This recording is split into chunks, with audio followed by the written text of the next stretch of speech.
Hello guys, welcome to our YouTube channel. आज जो हम टॉपिक पढ़ेंगे उसका नाम है सीपीयू शेड्यूलिंग। तो अपने कॉलेज यूनिवर्सिटी एग्जाम के पॉइंट ऑफ व्यू से ये टॉपिक बहुत इंपॉर्टेंट है, क्योंकि एक ना एक क्वेश्चन तो सीपीयू शेड्यूलिंग से आता ही है। ठीक है, सो अपन देखते हैं सीपीयू शेड्यूलिंग। जैसे अपना कंप्यूटर है, सो एक टाइम पे मल्टीपल प्रोसेस होते हैं। ठीक है, तो अब सीपीयू कैसे डिसाइड करेगा कि कौन सा प्रोसेस पहले रन होगा, कौन सा प्रोसेस बाद में रन होगा। तो वही चीज होती है सीपीयू की शेड्यूलिंग, कि सीपीयू में अलग अलग प्रोसेस है और उनको शेड्यूल करना कि कौन सा फर्स्टली और कौन सा बाद में। तो वही चीज होता है CPU scheduling. So we have two types of CPU scheduling, एक तो होता है प्रिमिटिव, एक होता है नॉन प्रिमिटिव। अब प्रिमिटिव क्या होता है वो देखते हैं। सो प्रिमिटिव में क्या होता है कि can interrupt running the process. ठीक है, कि एक प्रोसेस आया, ठीक है, अब वो रन कर रहा है, बट अपन उसको बीच में इंटरप्ट कर सकते हैं, कोई अदर इंपॉर्टेंट प्रोसेस आ गया तो वो तो होता है प्रिमिटिव। और नॉन प्रिमिटिव कौन सा होता है कि एक प्रोसेस चल रहा है, अब हम उसको बीच में इंटरप्ट नहीं कर सकते, पहले वो कंप्लीट होगा उसके बाद ही दूसरा प्रोसेस स्टार्ट होगा, तो वो होता है नॉन प्रिमिटिव अप्रोच। सो सीपीयू शेड्यूलिंग में अपनी दो अप्रोच होगी, प्रिमिटिव और नॉन प्रिमिटिव। अब उसके बेसिस पे यहाँ पे हम पढ़ेंगे चार टाइप्स के सीपीयू शेड्यूलिंग।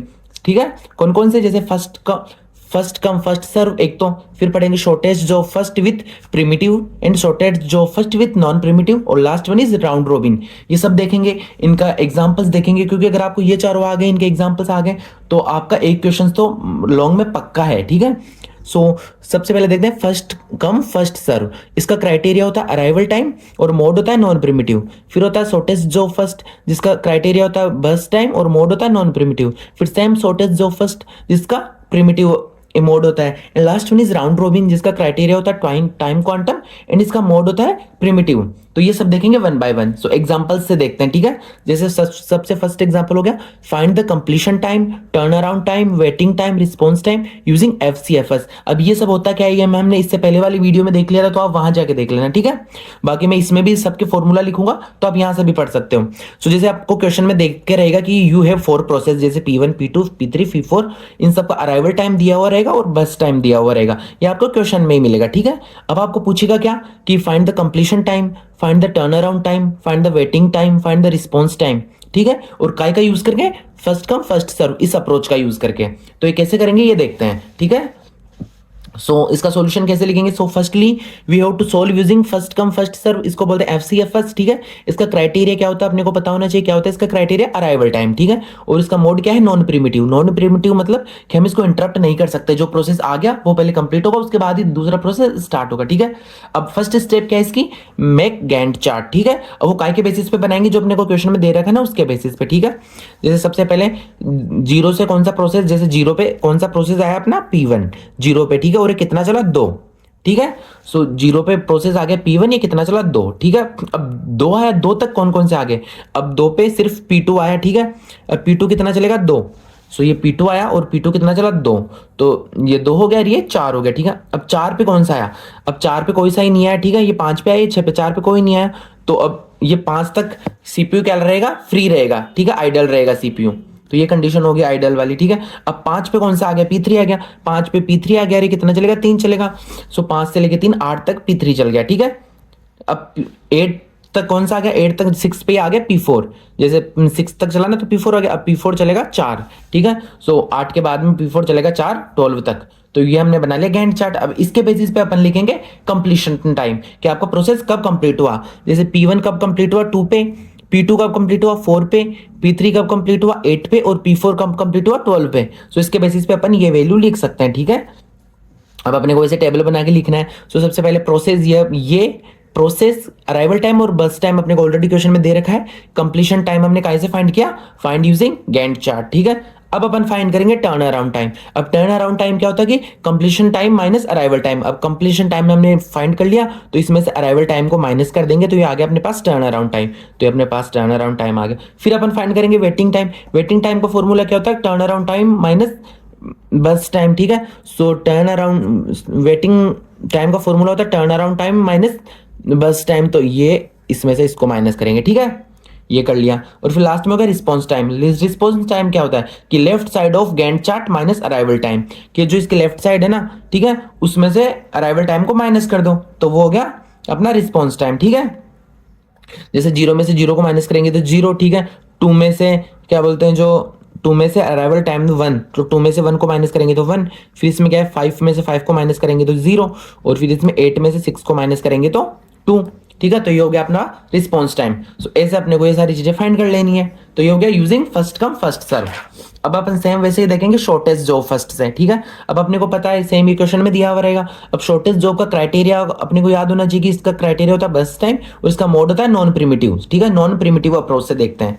सो अब इसके क्वेश्चन के बेसिस पे अपन देखते हैं। सबसे पहले 0 से 1 तक कोई भी नहीं था, तो 0 से 1 तक सीपीयू आइडल रहेगा या फ्री रहेगा, ठीक है। अब 1 पे कौन सा आया, P1 आया। सो 1 से P1 चलेगा कितना, 3, ठीक है, क्योंकि 3 है। अब ठीक है, अब सॉरी P1 पे ये भी आ गया और ये भी आ गया, P1 और P3 दोनों आ गए। तो अपने को क्या देखना है, इसका बस टाइम देखना है, क्योंकि इसका क्राइटेरिया बस टाइम होता है। तो दोनों में से जो स्मॉल किसका है, इसका है, तो सबसे पहले P3 चलेगा, ठीक है, क्योंकि दोनों एक साथ आ गए। तो अब ये चलेगा। अब जैसे ये P3 कंप्लीट हुआ फिर चलेगा P1, क्योंकि ये 1 पे आ गया था और इसका 3 है, बाकी इन दोनों का तो बस टाइम 4 है, तो कम किसका है, P1 का है, तो ये चलेगा, ठीक है। अब इस टाइम पे P2 और P4 वेटिंग क्यू में रहेंगे, किसमें, रेडी क्यू या वेटिंग क्यू में रहेंगे, ठीक है। अब इन दोनों का अपन देखते हैं बस टाइम क्या हुआ, इक्वल है इन दोनों का, ठीक है। तो क्या बोलते हैं, सबसे पहले P2 हो जाएगा क्योंकि इसका अराइवल टाइम पहले है, और फिर P4 हो जाएगा। अगर इसमें इसका बस टाइम पहले रहता तो बस टाइम के अकॉर्डिंग चलाते अपन, ठीक है। अब इसके बेसिस पे अपन फाइंड कर लेंगे। इसके बेसिस पे सबसे पहले कंप्लीशन टाइम, P1 कब कंप्लीट हुआ, 6 पे, P2 कब कंप्लीट हुआ, 10 पे, P3 हुआ 3 पे एंड P4 हुआ 14 पे। तो इसके बेसिस पे हमने ये कंप्लीशन टाइम लिख दिया। सेम वैसे टर्न अराउंड टाइम लिखेंगे CT माइनस AT और वेटिंग टाइम लिखेंगे TAT माइनस BT, ठीक है। और वैसे रिस्पॉन्स टाइम लिखेंगे कि इसका स्टार्टिंग वाला और माइनस अराइवल टाइम 0 माइनस 1 ऐसे करके, ठीक है। सॉरी ये 1 तो ये था, तो क्या बोलते हैं, ये 3 माइनस 1 2 हो गया, ठीक है। फिर 6 माइनस 2 4 हो गया, ऐसे करके, ठीक है। तो ये हो गया अपने पास shortest of first with non primitive. अब अपन देखते हैं प्रिमिटिव अप्रोच, क्योंकि प्रिमिटिव में क्या हो गया कि अपन सीपीयू को बीच में इंटरप्ट कर सकते हैं। तो ये थोड़ा मतलब ट्रिकी हो गया और एग्जाम पॉइंट ऑफ व्यू से इंपॉर्टेंट हो गया। सो ये अपने को क्वेश्चन में दिया हुआ रहेगा। क्राइटेरिया अपने को पता है कि इसका बस टाइम देखते हैं अपन शॉर्टेज ऑफ फर्स्ट में, और मोड उसका प्रिमिटिव वाला है। कौन सा है, प्रिमिटिव है, कि अपन इसको इंटरप्ट कर सकते हैं। सो अब इसके बेसिस पे सबसे पहले हम गैंट चार्ट बनाएंगे, ठीक है। अब 0 पे कौन सा है अपने पास, P1 आ गया, ठीक है।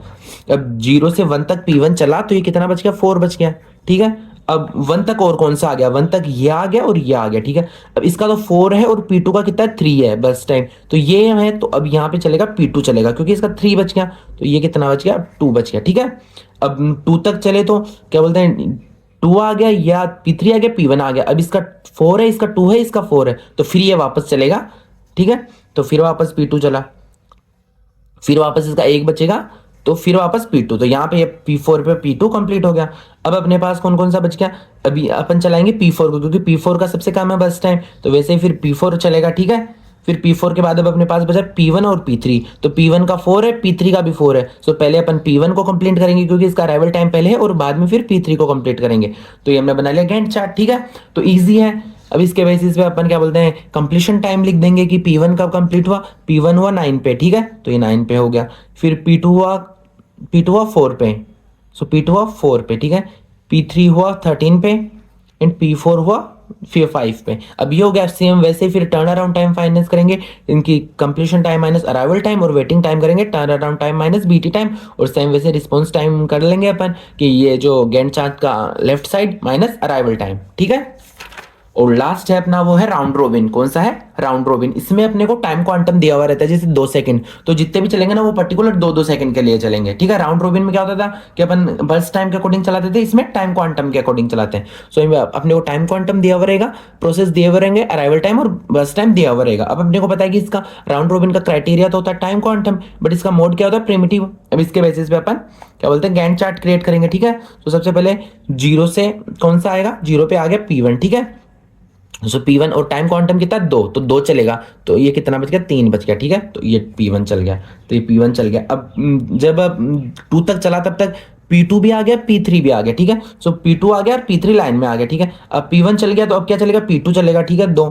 फिर क्या चलेगा, P3 चलेगा, और वापस ये P1 पीछे जाकर लाइन में लग गया, तो वापस P1 चलेगा, तब तक P4 भी आ जाएगा, ठीक है। फिर P2 फिर P1, ऐसे अपना चलेगा राउंड रोबिन में, ठीक है। अब इसके अकॉर्डिंग अपन वैल्यूज रखेंगे कंप्लीशन टाइम की, इसमें देख के, ठीक है। P1 का कंप्लीशन टाइम कौन सा है, 12।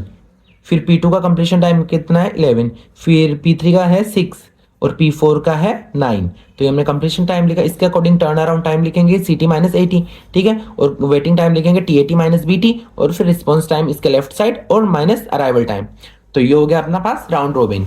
और अपने को एक चीज़ याद रखनी है कि जो नॉन प्रिमिटिव होता है ना उसमें वेटिंग टाइम और रिस्पॉन्स टाइम इक्वल होते हैं, बट जो प्रिमिटिव होते हैं उनमें वेटिंग टाइम और रिस्पॉन्स टाइम इक्वल नहीं होता है। ठीक है, तो इसी के साथ अपना सीपीयू शेड्यूलिंग का टॉपिक यहीं कंप्लीट होता है। अगर आपको इस टॉपिक में कुछ भी डाउट हो तो आप कमेंट करके पूछ सकते हो। Thank you.